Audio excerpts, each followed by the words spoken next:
Hello there, YouTube. Lovely to see you for this episode of Connection Over Coffee. And I am just like absolutely chuffed to buggery that my friend Kevin Martin has joined us for this episode. Kevin, you've got your hat on. Got my hat, my badge. I'm ready to go. Yeah, So yeah. excited.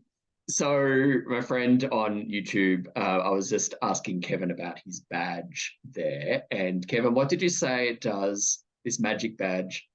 Yeah, so my magic little badge helps me to know what headspace I'm in at the moment. So when I have my badge on, I know that it's professional time, it's work time. It's time to just go in and change the world with Phil. Oh, oh, oh, that's shit. I didn't know I didn't know that the badge was that powerful. It's super powerful. Wow. All right. So viewer, do you have your badge on too? Like these badges seem pretty like let's all um and and like 2 seconds before Kevin and I started recording, Kevin's like, "Oh yeah, like the dogs might bark." So and so excellent mute work there. Well done.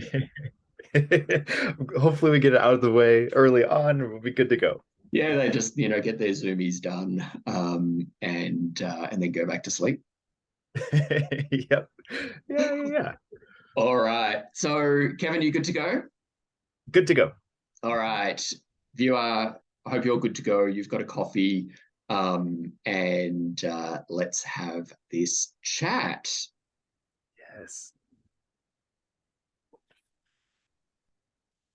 Okay, it's recording here. Kevin Martin, welcome back to Connection Over Coffee. Thank you. Thank you. I'm just so excited and so happy to be here and just stoked to talk with you today. It's gonna be awesome. It is, and it already has. And I really do need to stop having these most awesome chats and catch ups with people before I press record on the content, because like there's it hasn't happened yet, so no pressure. But like sometimes like the best stuff happens, like the best chats happen before I press record.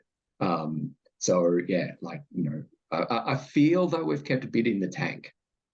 Mm-hmm. Yep. Yeah. I think we're both on the same unspoken headspace of like, yeah, we'll keep it in until we press record. If we're in the same headspace, Kevin, that's a bit scary. It's a bit scary for you, possibly. I don't know. But Kevin, in the intro, I said that you were on episode 32 of the podcast. We're now on episode 70. Yeah. Back in, this is 2021 that you were on the episode last, and we were talking about boundaries and your awesome way of saying you had to have kick-ass boundaries. Um, and it's been a little while and quite a few episodes between. So just in case you are the listener, have not like listened to all 70 episodes so far, or have not gone, I'm going to like try and get some kick-ass boundaries, and they don't know who you are, can you quickly like introduce yourself? What brings you here? Yeah, absolutely. Yeah, so like you said, my name is Kevin. I am originally from a small farm in the Midwest of the US, but I live here in Hawaii now. I am a counselor and a coach. I have my own practice called Safe House, and I primarily work within the LGBTQA plus community, but happy to work with folks of all backgrounds and experiences. But my goal with my work is just to create the safest space possible for exploring the topics of the things that we actually go through that we're often un, unsafe to talk about in other experiences, or that we don't feel comfortable talking about, but that are very real. So lots of things, from sexual empowerment to traumas to different types of relationships to uh, all all sorts of experiences. And so um, yeah, I am just honored for the work that I'm able to do. And I in every session that I have, it just never blows me away how much courage it takes for the client to even be there. And so it's a space that I hold, very sacredly. And yeah, so I am just grateful to be here and to, talk with you and just to keep that message going. I have to say, I do like from your website the origins of Safe House. And I must confess, I speak German. Well, I spoke German. I learnt it. I haven't had the opportunity to speak it for a few years now, but um, it's one of those things that will probably come back, after a little while. But I look at your your business name, Safe House, and I'm like, oh, Safe House, and saying it in that very German way. But it is from it's a Lady Gaga reference, right? It is, yeah. So it kind of has, a couple different origins and the first one was kind of from that queer perspective of chosen family and houses, when we think of drag families and things like that, that's our safe space. And so I really liked the kind of connotation of subtly, and subtle. I never know how to say that word.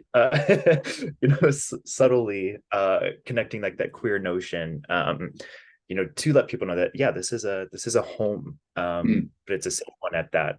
Um, and and then yeah, I just had to get that Gaga reference in though too. Anywhere I I in can, I have in to. the intro, I did say that you claim to be Gaga's biggest fan, and I said, but this can't be verified because there is no international standard to measure fandom. We're just going to have to let that one slide, like in terms of the epicness of your fandom for Gaga. Um, so, Kevin, in for this chat, we're going to be I've asked you to join us to talk about polyamory, open relationships, because this is something that, at least in my work, that I see a lot.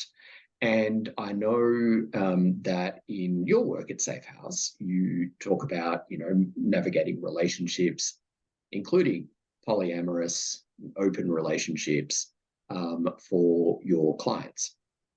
Um, and can you what is polyamory? What are open relationships? Yeah, yeah. It's it's so exciting because it's such a big world, and it can expand, uh, anything from open relationships all the way to polyamory and relationship anarchy, as what it's known as, and everything and anything in between, and even things that we don't even have terms for. Um, but essentially, at the root of it, open relationships themselves are relationships that exist between more than two people, or the boundaries of that relationship aren't inherently exclusive to the people within it. So if a relationship, an intimate relationship, does begin with two individuals, an open relationship would include additional parties as well. But the really interesting thing is that oftentimes we think of that, when we hear open relationships, we think of that like in a sexual nature or even like in a romantic way. But the reality of it is that so many of us who are in relationships are actually practicing some form of an open relationship regardless.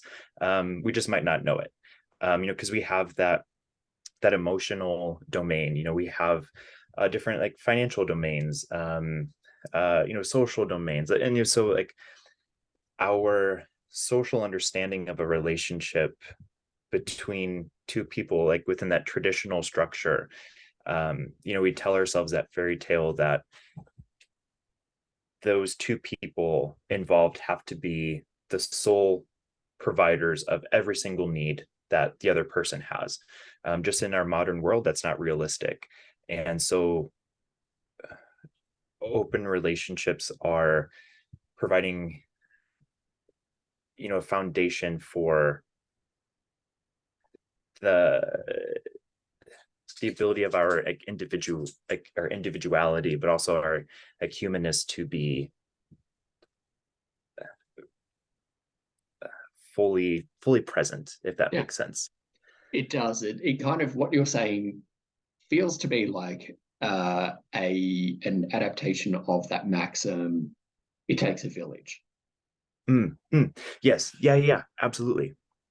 And what I often find in when, humans, however we identify, experience loneliness, it can be that, we are not getting our needs met.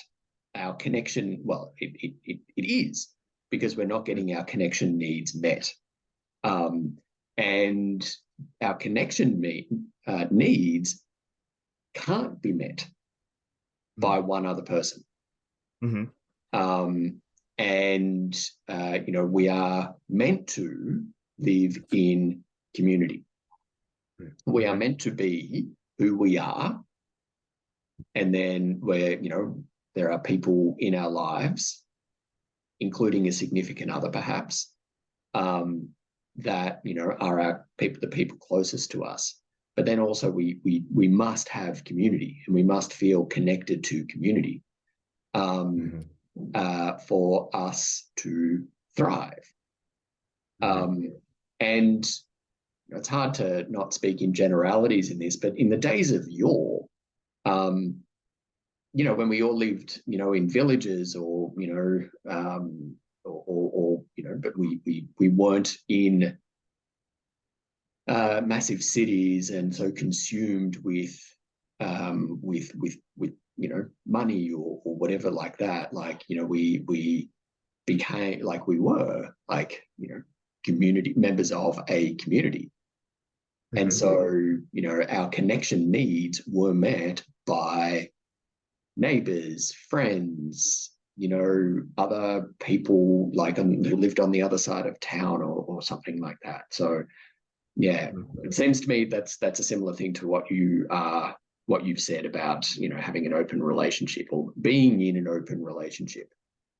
Yeah, absolutely. And I love, that, just that phrase and that analogy of, it takes a village. We often hear that, with raising children. Yes. But I often, connect that in sessions with clients too, in the sense of, that also applies to relationships. Like, it takes a village to raise and support a healthy relationship, whatever that context looks like.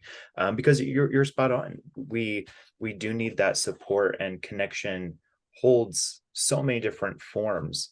And yeah, we can provide that connection and support from and to our intimate partners. At the same time, we also have these other layers and these other levels of ourselves that need connection in different spaces too. So the foundation of open relationships, all the way to polyamory as well, is the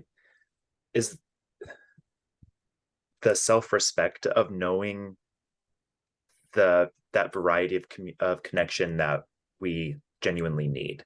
And also seeing that within our partners, and being able to go, hey, I support you in all that is that you're needing, and if I'll provide what I can, but what I can't provide, yeah, let's find a way to make that happen for you, just as well as we'll do that same thing, for me too. Yeah, I think that's something I really want to explore. But before we move on, like from the definition stage, we've got the open relationship that you've described, and I do like that you've just really opened my mind because, you know, we are all in an open relationship, and open relationships by virtue of being human. Mm-hmm. So, and you've said a couple of times, you know, open relationships on one side and polyamory on the other, you know, all the way through, sort of like, you know, you had hand gestures there that implied like spectrum. And just, you know, people on YouTube could see that, but the people listening couldn't. And let's explore like the other part of the spectrum then of polyamory. What is polyamory? Yeah. So, and thank you for that language of that spectrum. And you know, when we think of relationships, just that term, you know, I think it is helpful to think of that spectrum with open relationships on one end and then polyamory on that other end of the spectrum. But that spectrum itself with those two markers, that's a segment within this entire spectrum that continues and still goes on, you know. And so like we're so when we, you know, talk about open relationships on that one end and then polyamory on that other, those are you know, simply like markers or guideposts, yet we still have all you know, so many additional relational structures within this universe of relationships too. And so I just like to point that out as well, because yeah, you know, relationships really can be anything and everything, which is really freaking cool. But polyamory itself, you know, is you know, a it's that emotional, relational, potentially even, you know, sexual connection between two or more people. You know, so in simplistic terms, that would look like you know, three parties who are dating, or, you know, maybe partnered, or maybe four parties, or you know, different structures within that. Maybe, you know, three people are together, and then there's a fourth person that's only together with one of those individuals, you know. So that the structure of that is kind of fun to think in like terms of geometry. Like it can create any type of shape, but at its most simple nature, yeah, polyamory goes back to that relational structure that includes two or more people. Open relationships on the other end, it's still focused within that relationship of those two individuals. Simply the borders of that are, for lack of better words, like open a bit, you know, to where individuals can come and go depending on how that relationship is defined. With polyamory, that relationship is more inherently defined with multiple parties, if that makes sense. Yeah, it does. And I like your analogy there of, you know, it makes you think of, you know, geometry.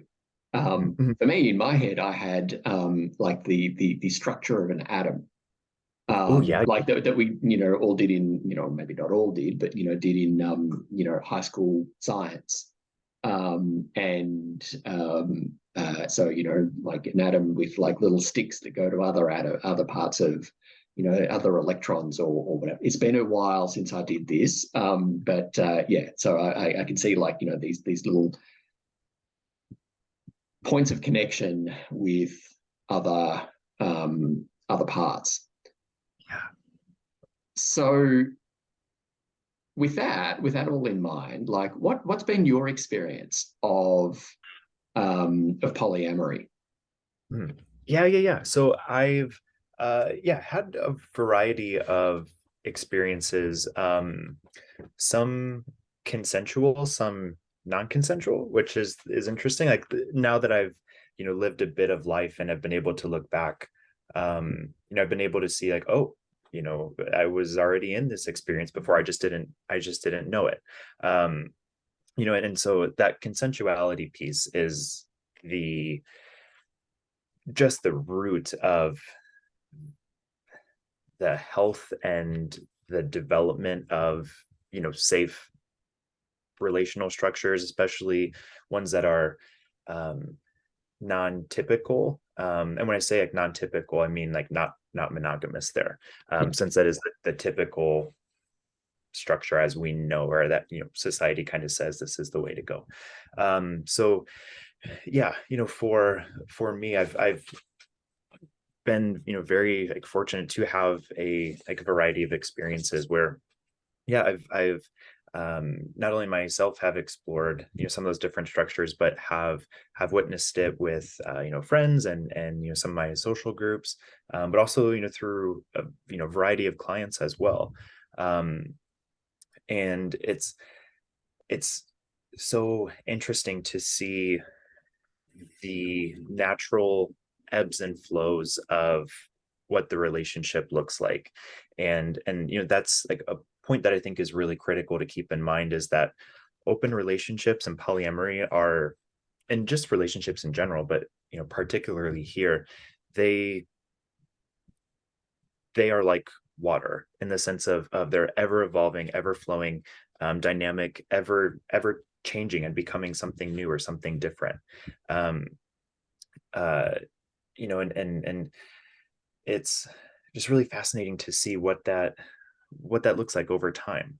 And so I've been in experiences that started as a, monogamous relationship, and then just through the evolution of that, became an open relationship, and then, on that spectrum, moved closer down toward that route of polyamory, and then, back and forth, and it's it's a journey which is really really cool, but it's hard and it's terrifying, and it's often, to bring the topic in, it's often like extremely lonely, because a, nobody's talking about it, b, we're told not to do it, um you know it goes against what society says is like quote unquote correct.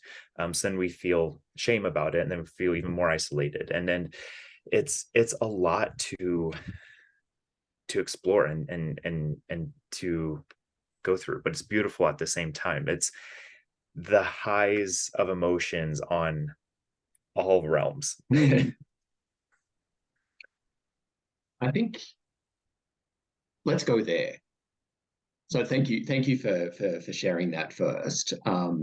And this it like it is always tough to talk about, relationships, because, I appreciate, like, when you're in relationship with someone, when you're in relationship with others, however that relationship is, that word there, that you said about consent, being consensual, and that consent is not just sexual. Mm-hmm. And so I appreciate that sometimes, like, your story is not only yours to tell. Mm-hmm. And that consent is really important. So I want to say thank you for navigating that as best as you could. But you were telling your, like, what is your experience in these relationships? Because the rest, frankly, is not for us to know. Um, and but I'm really grateful that you brought in the topic of loneliness and the feelings that we can get, not just in terms of, a polyamorous relationship, non-monogamous relationship, but, essentially being queer, being anywhere on the LGBTIQA plus spectrum. Mm-hmm. However we identify as a human, if we don't fit into that, the heteronormative norm, or the traditional, what was the word that you said, that traditional and non-traditional? Yeah. Typical. Yeah. Typical. So yeah, Mm-hmm. typical, non-typical, because, it drips in judgment.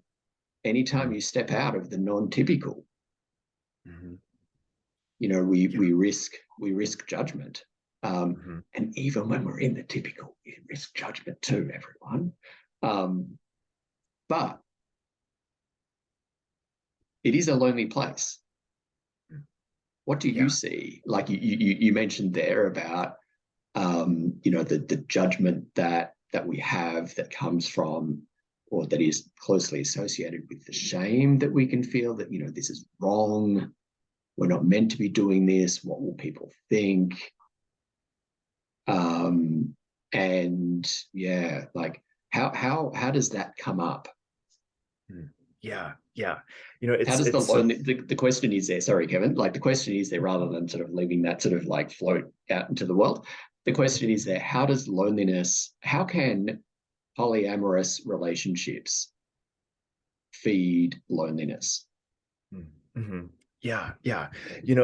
It's so fascinating to think about, and it almost like feels like a bit of a paradox, because when we I'm all think for the of paradox. Love a good paradox. yeah, yeah, like when we think of open relationships and polyamory, like we think of, oh, lots of people involved, so if more people, that means more support, more people you can go to, more people you can get love from and talk to. Yet with that, there's also that increase in loneliness, which is like super fascinating to see how that happens. And from my personal experiences, but then also from witnessing the experiences of others, it's a lot of it does stem from that feeling of isolation when it gets hard, when it gets tricky. And it's like, who do I go to talk about this? I would typically go to my best friend, but I don't know what they think about relationship structures like this, so I can't talk to them. Or I really want to talk to my parents about this, but I feel that this is something completely new to them, so it's a coming out of sorts to them too. I'm not ready to do that, so I can't talk to them. um the only person, maybe like the only person I feel safe talking with is a professional or a therapist, um I, but I don't know if they're comfortable with it, and it's all of these questions that start ruminating around. And then but we're also like experiencing these feelings directly in the moment when we need that support the most. So like, for example, maybe we are in a polyamorous relationship, and our maybe it's a partner, a three person relationship. Maybe our other two partners are spending some quality time alone, just with the two of them to nurture their dynamic. But at the same time, we know that they're out and about probably having a good time, but we're home and we're by ourselves. And this is the first time that this is happening. We're wondering what they're doing. We wish that we were there, but we understand why they need that time. But then we don't have anybody. Um, but then we can't open up about it, because then we'd be worried to unconsensually tell their story, and so like there's so many pieces that start to fall into place. And I feel like that's such an important area to take a look at, where you know in in those moments when we are experiencing a difficult time navigating the trajectory of what this relationship looks like, or we are experiencing jealousy or envy, or maybe we're noticing how our partners are feeling, and then that's impacting how we feel. All of these different areas and spaces, um through our emotions of that, and the need for support, we often don't have a lot of places where we can find that support to go into.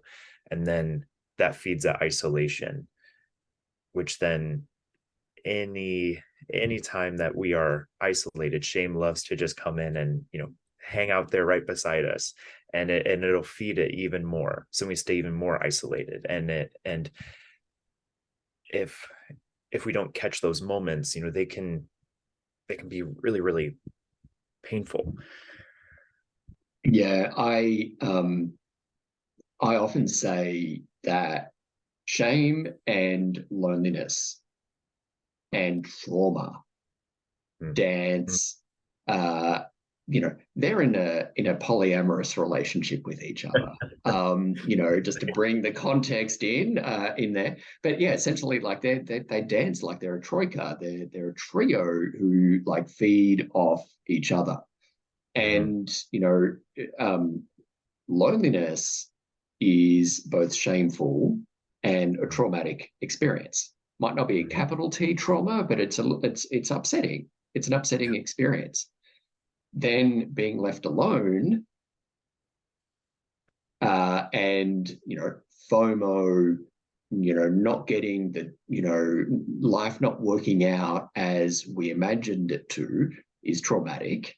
Could be capital T, could be little t trauma, but that feeds loneliness and is shameful.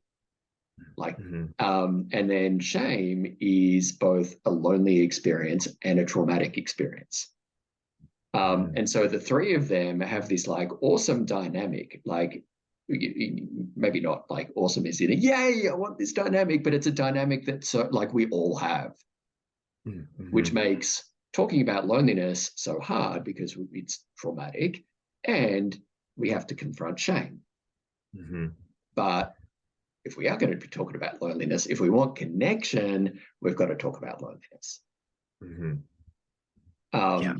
So yeah, it is tough. It is tough because, you can be in relationship,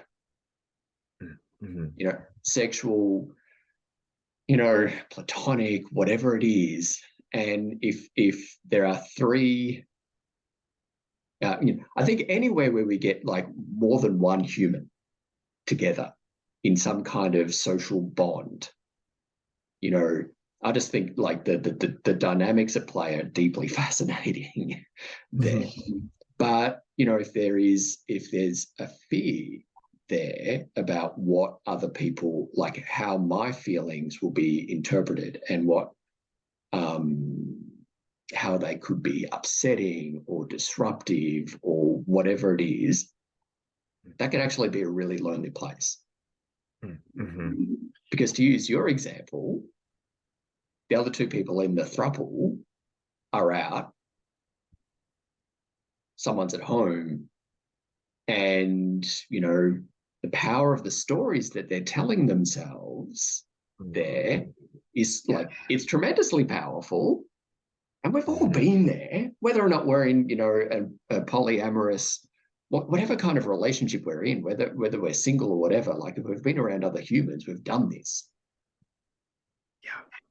Right. But it's like, oh no, I don't want to say something because that will upset them. And I don't want to upset them because, I love them, but I'm feeling a bit unloved. And if that's not like a hotline to feeling pretty shit, then I don't know what, like, I've got nothing else. Like that really like stomps all over some really terrible, thoughts and feelings. Absolutely. And when we think of too, like there's just so many layers connected to it, where it's the atom. It really is. And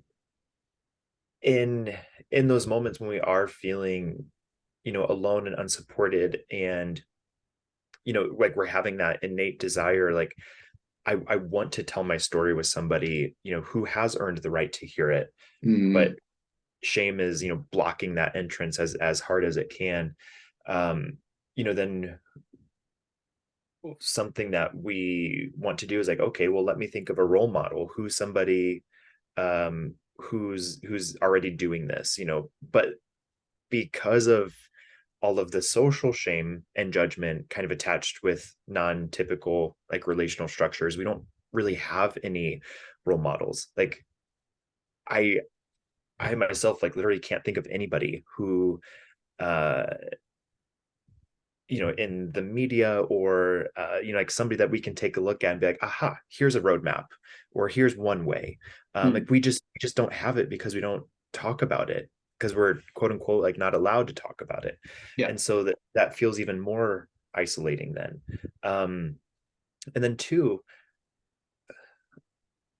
because of all of the judgment that can be attached with just the terminology of open relationships or non-monogamy or polyamory, like there's a lot of times where we don't want to be associated with that language, just because of the judgment that's there.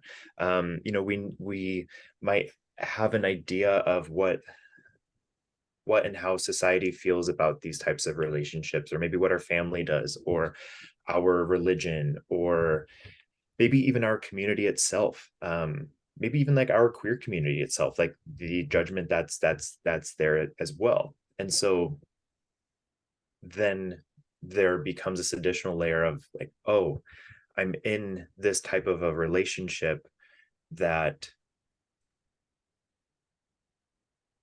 to me inherently is connected with judgment. So even more with that, I don't feel comfortable talking about it. But then I don't even feel comfortable within myself that I'm in this type of relationship. Maybe I have Mm. my own judgment toward it.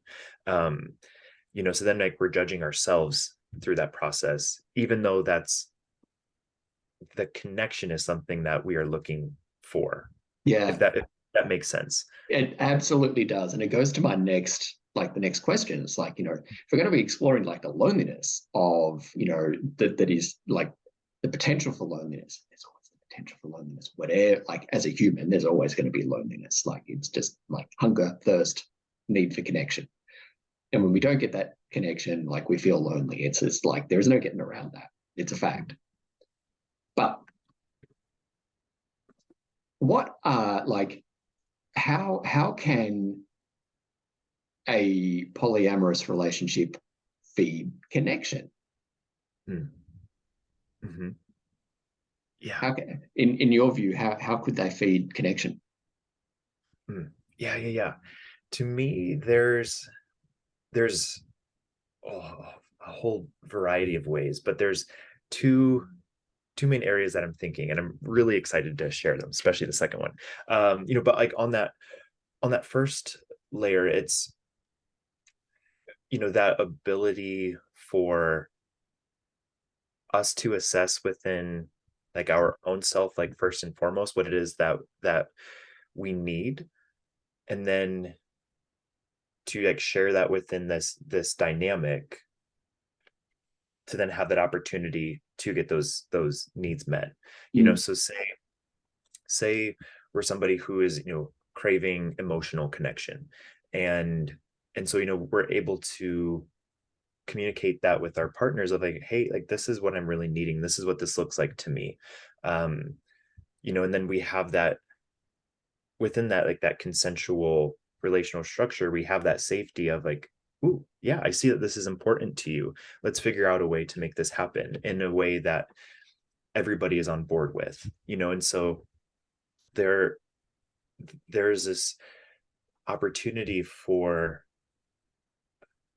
us to more deeply align and connect with ourselves, in addition to doing that with our partners, because as our partners do that too, as they say, hey, I'm really needing this sexual connection, then we get to go, hey, that's awesome, I see that this is important to you, let's figure out a way to make this work for everybody. Mm. Let's come to an agreement. um and that's another area where that consent comes into place, where essentially, what are the quote unquote rules, or what's the framework here for making this happen? Yeah. With clients, I love to use this analogy of a playground, where we as we define what the relationship looks like, we are creating this fence around a playground, and then that's helping us to know within the context of this dynamic or relationship, no matter how we're terming it, or no matter how many individuals are involved, this is what our playground is, this is the border of it, and then within that playground, this is the area that we literally get to play with, where we get to have fun, explore, see what works, what doesn't work. I like the monkey bars, you like the swings, great, we'll meet up here in 15 minutes, or like whatever that might be. And so through that process, there's that ability to connect again with ourselves, but each other even deeper. The second thing that I really, really, really like is like, and I share this with clients all the time, where there can be a real beauty in reframing our whole understanding of what relationships are. So instead of using that term of relationships, let's use the term connection. And here, you often use the term connection as a verb, but here we're using it more as a noun, as like as like a connection between things, like if we think of a bridge, that bridge would be connecting two pieces of land. Yeah, it's a connector. Yeah, absolutely. And so if we replace the word relationship with connection, there is such a power that holds, because here we can truly get rid of a whole bunch of judgment right off the bat. Where we don't have to say, or we can sidestep saying, yeah, I'm in an open relationship, or I'm in a polyamorous relationship. Instead we can say, hey, this is my connection with Steve, and then this is my connection with Adam, this is my connection with Bill, and then those connections are unique unto themselves. And so it provides that ability to like not only respect but celebrate what that connection looks like, and in a way that's extremely genuine to the people involved. So for instance, this might look like, yeah, I'm in a connection with Susan, and we're married, we live together, and we share finances. But I also have this connection with Amy, and we have a sexual connection. But then I'm also in this connection with Tom, and we go on dates every week. And so it's holding these spaces for these different parts of ourselves, but then through all these connections, we are like holistically meeting all of the ingredients that we have that we're needing to be met. I think that's a brilliant reframe there, Kevin, in terms of substituting the word relationship with connection. Mm-hmm. And I feel like that, like the viewer, the listener is like, oh, that's a powerful insight. Because it then goes back to that point that we were talking about earlier about, there needing to be a village. Mm-hmm. Yeah. And not everybody can, no single person can provide us all of our needs. Mm-hmm. Yeah. So I think that's really, thank you for that reframe and for that, and like I'm kind of feeling pretty good about it, because like you went linguistic, and you started talking about verbs and nouns and stuff, like you speaking my love language there, in terms of speaking language. That's pretty cool. Yeah. So, Kevin, I've got like a couple of questions for you now, in terms of like, what are your tips? Like, so, you're a professional, like you've got, like give professional insight, but you've also had lived experience of polyamory. And I'm speaking, particularly here of polyamory. What are the tips that you have for someone, for someone who is in a monogamous relationship, or in like, who doesn't have a polyamorous relationship, like however that is, let's it's almost like easy to define by exclusion, right? But Mhm. but is interested. And then the follow-on question is, what happens if you are in a relationship? What advice, what tips do you have for someone in a relationship where the other partner says, I'd like to explore this? What are some tips for young players there? Mm. Yeah, yeah. There's such great questions, and right off the bat, on both sides of that equation, I just want to acknowledge, and I think it's incredibly important for individuals who are asking themselves those questions of, just to acknowledge the fear within that. I think right off the bat, like, that's something we just have to acknowledge, that this is scary. It's scary to talk about. It's scary to think of, like, oh shit, how am I going to have this conversation? Um, or my partner just brought this up, like, holy crap, like, what does that mean? It is 100% okay to spend time with that, and to be afraid and to be unknown about what that may look like. And I always just want to acknowledge that right from the start, because and we feel that fear because it's different, it's new, it's something that, we probably haven't explored before, or maybe we have explored before, maybe it went well, maybe it didn't go well, maybe we've been hurt. So many things come into play, and that's okay. And it also takes so much courage to have these conversations and to navigate through them. And so on the the one end of that spectrum, if we're identifying within ourselves that, ooh, I am interested in, maybe a non-typical structure here, I am interested in polyamory, you know if in addition to acknowledging that fear and the emotions connected to it, spend some time with, like, ooh, what's the excitement of it? Why is this important to me? What am I needing here, and why might I be needing this? um what am I interested in? What routes might be things that I want to explore?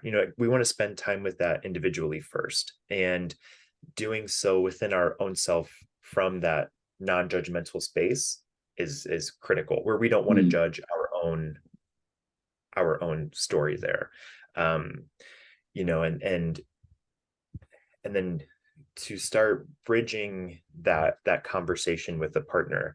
um a technique that I really really love is kind of this, I have to come up with a term for it, but, like, um kind of like if we're throwing something out into the future, like we're just brainstorming, we are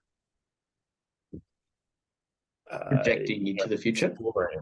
Yeah, we're kind of, just exploring. It's like a what if scenario. Mhm. That can be a really helpful technique to have with a partner, which kind of helps to gauge our partner's level of safety with that. So where we can say, hey, have you ever thought of a open relationship or a polyamorous relationship? Like, what are your thoughts on it? If we haven't had that conversation before. That's a space that is safe, because it's off in the future, it's detached, it's not here and now. But we're able to gather some data from our partner, which can be helpful in assessing, maybe a future conversation that we want to have. So maybe through that, our partner's like, yeah, I've never thought about it before, or like, no, that's not my thing. Or like, yeah, I don't care, I'd be open to it. Whatever information that we gather from our partner's perspective, we don't want to judge that either, but we just want to acknowledge, like, oh, okay, this is where my partner is landing. So then through that, then we can kind of navigate more practically of, okay, how do I want to have this conversation? And then in doing so with that, we want to lead from that space within ourselves of, again, why is this important to me? I'm bringing this up for a reason. I'm not bringing this up just to shake the tree of my relationship. I'm bringing this up because this is a fundamental need that I'm finding. um and it's an act of caretaking, not only for myself but for the relationship that I have, to have this conversation, because I'm allowing myself to fully be here, and I'm trusting this with my partner, and coming to the table and saying, hey, this is important to me, and I want you to know who I am, and this part of me that's really important. How can we figure this out together? um and so when it does come time to have that conversation, um having that conversation, oh um aside from other conversations, like we want to have it simply about that. We don't want it to be connected to who unloaded the dishwasher last, or another argument. Like, we want it to be in its own little vacuum, because this is a big conversation to have. Hmm. Yet we also want to come from the spot of, this is important to me and here's why. And I also am holding the space for us to talk about it safely without judgment, where I want to know how you feel about it, and let's spend time with it. Let's sit with it, and let's see where we're landing. We don't need to take action on this today. This doesn't mean that anything is changing. In this moment, we can provide reassurance along that way too. And just a note, like, throughout open relationships to polyamory to any type of relationship, reassurance is a golden key. So you can never have too much of it. So keep just reassuring each other all the time. But we can also do that throughout that conversation as well, to say, like, hey, I'm not going anywhere. I'm sharing this with you because this is important to me. And as my partner, it's important for me that what's important to me. So let's figure this out. um and then No, go on, keep going, keep going. yeah, Please. yeah. And then on the other side of, if our partner is the one that comes up to us and says, hey, I'm interested in an open relationship or a polyamorous relationship, here's what I'm needing. um right off the bat, we want to acknowledge how we feel. I it's very, very likely that we're going to have some immediate reactions to that. Just depending on the the relationship that has been built so far. We can hypothesize that if our partner would say that to us, we'd probably you know light up with anxiety, maybe fear, potentially anger. Like, our primal emotions are probably going to take over in that moment, which is completely okay. It's what our brains are designed to do. And within relationships, our brains are designed to protect that relationship. And when we hear things of like, hey, I want to adjust this nature of our relationship, our brain's going to kick in and be like, oh shit, there's a threat here. So let me go into overdrive. And so right off the bat, just, we want to assume that's going to happen. And that's completely okay. We're fighting our biology here, and we can't really do anything about it. But what we can do is we can acknowledge, how we feel in that moment. We can be like, oh, okay, thank you for telling me I need some space. I need some time. Just a communication tool and tip for relationships in general. Anytime that there's conflict or arguments, absolutely, it's completely okay to ask for time. In fact, that's one of the most healthy things that we can do. The caveat to that is we just want to make sure that we are providing an end date to that. So be like, hey, I need an hour. I'm going to go walk. I'll be back. Or, hey, I need to sit with this for a couple of days. I'm not putting this off. I'm not throwing this away. It's not something that, we're never going to come back to. We'll come back to it, but I just need some time. And we need that time to process, because that helps our brain to soothe those immediate reactions of anger, worry, anxiety. We need to kind of flush those out. The more time that we take, the more that we're able to resolve through some of those immediate emotions, which then helps us to get to that spot of logic, which we need in order to have that conversation then, with our partner. So yeah, so as our partner, says that they're interested in a different relationship structure, yeah, acknowledge how we feel, take the time that we need, and we also, can acknowledge the strength that it took our partner to have to say that to us, knowing how difficult, that likely was to bring it up to our attention. With that as well, we can see how much of a gift it is that our partner felt safe enough to tell us. And so we can hold that as a gift. So then as our emotions, kind of soothe a bit, and we're ready to follow up with our partner on that conversation, we can hold that gift with us and be like, okay, I even though I have emotions connected to this, on the other hand, I'm so grateful that you felt safe in sharing this with me. Let's talk through this as a way that's bringing us closer together. And that's not a wedge in our relationship, but rather this is a point of connection for us, because you're sharing something that's allowing me to see you even deeper and what you need even deeper too. And because relationships are dynamic, since you are doing that, I get to do that too. So as you're saying these things that you're needing, that gives me that permission to be like, ooh, I can do the same thing. I can say what I need here too. And that's where we can come to the table, come to that drawing board, and have some really fun conversations of like, yeah, what does this look like?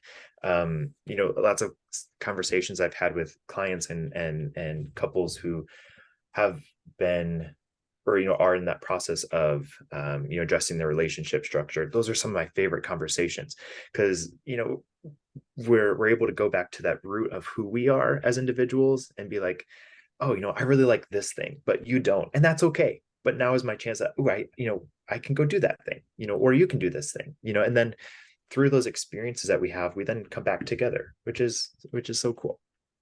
Sorry, that was like super winded. No. The entire point, Kevin, of having people like who are experts is to let them dispense their wisdom. And it was great just to give you that space. I was taking some notes, like to kind of summarize it and try it on for you. Yeah. But there's a couple of things that are coming up here, and it's still, I think, at the very root of it all is consent. And like there's consent, there's respect, that reassurance that you said is the golden key there. And for the first part of the scenario, like when you want one, the things that I got from you were, and there's this sort of putting it into my language of loneliness and connection, is, make sure that you are really, truly connected to yourself in that moment. Yeah. And particularly in knowing why. It's not, I just happened to see this on Pornhub and, I think this is like, no. Actually, like, this is it, and this is why I need this. And so, general rule of connection is like we get the connection that we need when we are being ourselves.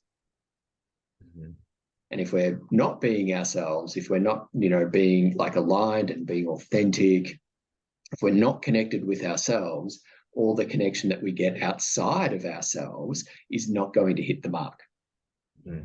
Yep. Ooh, yeah. Yeah. It's a baseline of my work. Like all the connection that you need starts when you are connected to yourself, and then courageously, bravely, sometimes inconveniently, be yourself in the world. Right? Yeah. So that's what I got from that. Like, be connected to yourself, and then how do I get this connection outside of me? Because if you are, this is the risk of any kind of connection, whether it's in a polyamorous relationship or seeking a polyamorous relationship or any kind of relationship outside of yourself, if you're hustling or wandering around aimlessly, and you're not being very deliberate in how you're connecting to yourself and being who you are, being mindful, being deliberate, intentional, all of those kind of words, then essentially, like, you're at risk of chasing ways to connect that aren't what you need. Mm-hmm. So your advice there, like, brilliant. Like, know why. Know what connection you are missing. Mm-hmm. Mm-hmm. So, and then on the other side of that sort of scenario where you're being asked to consider the relationship becoming open, polyamorous, that acknowledgement of how you feel. And you said, essentially, words came to my mind of like, there's going to be a flood of emotions. Mm-hmm. And potentially in there are going to be the words, I'm not good enough. Mm-hmm. Or I'm not enough for you. Mm-hmm. And listener, viewer, quick tip from my intellectual crush, Dr. Brene Brown. Whenever the words not enough are used in any kind of, whenever the sentiment is expressed that I'm not good enough, that is shame's calling card. The reason, like, that like hits us in the solar plexus. Mm-hmm. Like, I'm not good enough. I'm not like sexual enough for you. I'm not, whatever it is, like, I'm not enough of an emotional support for you. I'm not, and like, that's heavy. Mm-hmm. So, Kevin, what you said there is really, I think, really important. Like, acknowledge that Mm-hmm. and give yourself space and time. Yeah. Yeah, absolutely. Yeah. And if I can add on to that, a little bit, is I in I'm scrolling back through like the Rolodex of like conversations I've had with other clients and and people, navigating open relationships and polyamory. And there's not one example that I can think of where that question or that thought of I'm not good enough hasn't come to play. So in every single situation, like you said, that is often that first place that we go to is, oh shit, I'm not good enough for you here. What am I doing wrong? How am I bad? What's wrong with me? And yeah, that acknowledgement of it's almost a very natural trajectory from our brain to hear that from a partner of, hey, I want to explore a different structure here, or I'm needing something else. It's almost a natural trajectory for our brain to go, oh, I'm not enough then, and not natural in the sense of like biology, but social, all these other pressures of life, just formulate that thought pattern. And so, yeah, we do want to just acknowledge that that is there and that happens. As a result of that, within as we then begin navigating, okay, what does this newness of our relationship look like? It takes a lot of internal work and a lot of work together with the partners involved, because we're holding this thought and feeling of I'm not enough that entire time, and so it's I just want to say that because it's likely that that thought and that feeling is going to be present and it's going to be here, and it can get heavy. But the more that we can acknowledge it and let it be here and almost, let it have a seat at the table, that means we're no longer fighting it, but we're acknowledging that, oh, okay, this is how I'm feeling. Here's what I'm needing to help douse this down. I'm feeling, because my partner is looking for a sexual relationship with somebody else, I'm feeling I'm not good enough in bed.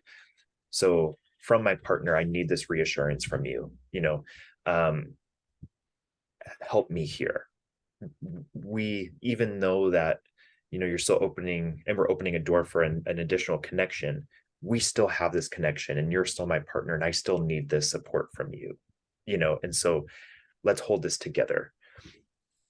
And I think that's really good advice there, in terms of, acknowledge it, own it, because it's going to be there whether you like it or not. It's not asking your permission for you to like it. It's simply going to be there.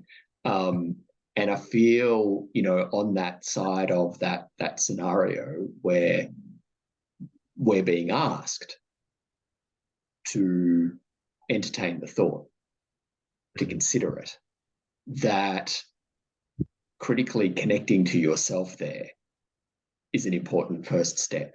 And that time and that space that you're, going to be in that defined time, not to have everything figured out within that defined time, but it's like, we'll come back and have a chat about this.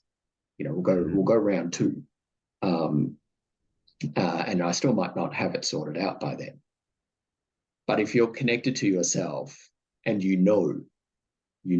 like that I am enough, or I am not enough, is so powerful. I'm not good enough. I'm not smart enough. I'm not sexy enough. I'm not whatever it is enough. Like, that could be a really powerful behavioral driver until we shine a light on it. Because without question, you are enough. Like, we are always enough right now, just as we are. And, then that can go to worthiness or lack of worthiness. And, that's a loneliness spiral, like descending right there. So arresting that slide down the spiral, I feel, is really important, by coming back to yourself and reminding yourself of your inherent awesomeness. Yeah. However, you can't be all things to everybody, no matter how hard you try. Yeah. And yeah, so this I feel like, coming back, like either side of that scenario, being connected to yourself first, and then operating from that place of, like, it's groundedness. It's it's from a bedrock. Then, and because it kind of strips away all the other bullshit potentially, like societal expectations. What will mum's neighbors think about this? Who gives a shit what Beryl next door might say about your relationship? Like, you might have some choice words to say to Beryl next time you're visiting mum, about the quality of her relationship, and, how she's deeply unhappy and has been for 60 years or something. So, yeah, I feel like such like amazing advice. And you've said some words here that I really just want to come back to before, to wrap up. That it does take strength and courage to sit with that discomfort. And I feel, and it takes strength and courage to be who you are. Because if the answers are no, I'm not open to this, the dice is rolled. It's like, okay, we're at a fork in the road in our relationship now. Yeah. And that takes courage, because the alternative is saying yes out of fear of losing. It's like, well, I might get okay with it in the future. And so if we're operating out of fear, if we're operating out of like, the fear of loneliness, Mhm. like that can also be a powerful behavioral driver there too. Yeah. Kevin, thank you so much for providing that like wisdom, that insight. And if the listener viewer has like some more questions for you, wants to engage your amazing services, I was about to say surfaces, but no, like I'm sure your kitchen cabinet is amazing. But like your kitchen counter is amazing. If they want to engage your, like check your services out, how can they find you?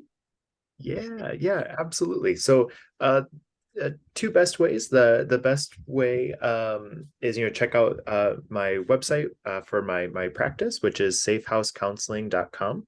SAFE then HAUS counseling.com. Or you can also find me on And sorry, Instagram. sorry, Kevin. So for Australian listeners and New Zealand, Kiwi listeners and British listeners, so anyone who speaks and writes English the right way, counseling is spelled in the US way, which is with one L. So yeah, if you like, you're probably going to be annoying someone else entirely if you are typing in double L. Yeah. Anyway, keep going. Sorry, Kevin. No. Thank you. Yeah, thank you for that reminder. And then on Instagram as well, which is the same. So Safe House Counseling, they're on Instagram too. Excellent. I'll be putting links and with the correct spelling, so it goes into finds you. But Kevin, any final word that you didn't get a chance to say in this episode for some advice? Yeah. Well, first of all, I just want to say thank you. Thank you just for you and everything you do, and just your time and platform. And you just inspire me so much. I'm so grateful for you. And yeah, I think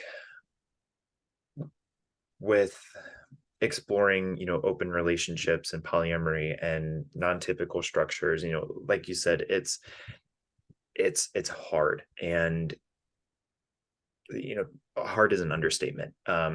It's truly so profoundly difficult, and I'm stressing this not as a barrier, but just as a reality and as a fact that I'm not going to bullshit and sugarcoat and say this is easy, because it's not.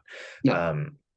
There I can't think of any other experiences in life that have the tendency to highlight our personal insecurities more than different relationship structures, just because they naturally tend to present us with opportunities of exploring things that we often haven't looked at, or that we've kept hidden because of that shame.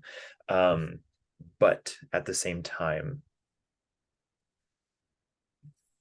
there's so much growth, not only individually, but within our ability to connect with people, that can happen through exploring new relationship structures, and through the strength and the courage that's required. We get to learn about ourselves in ways that we never knew possible, and we get to experience connection that we never knew was possible either. um so I think is Maya Angelou has this quote of like, the price is high but the reward is great, and I think that's a very spot on way to describe just the exploration, navigation of different relationship structures, and it doesn't Mm. happen overnight. So take your time with it, get support as you need, even just one person to talk to about it. um, but you got this as you navigate through it. Kevin, thank you. I just love and appreciate you so much, what you do, and critically how you are in the world. Thank you so much for joining us for a second coffee. And yeah, I can't wait to see what comes up once this episode goes out. Yeah, I can't wait either, and I can't wait to be back, and just thank you. Not at all. Thank you so much. All right. Well done. So, Thank you so much, Phil. viewer, thank you so much for joining. Yeah, we'll catch you next time. Just isn't he awesome? Like, I'm pointing to him, he's on that side of the screen, but he might also be on that side of the screen for you now. But yeah, he's awesome wherever he is. But yeah, thanks so much, viewer.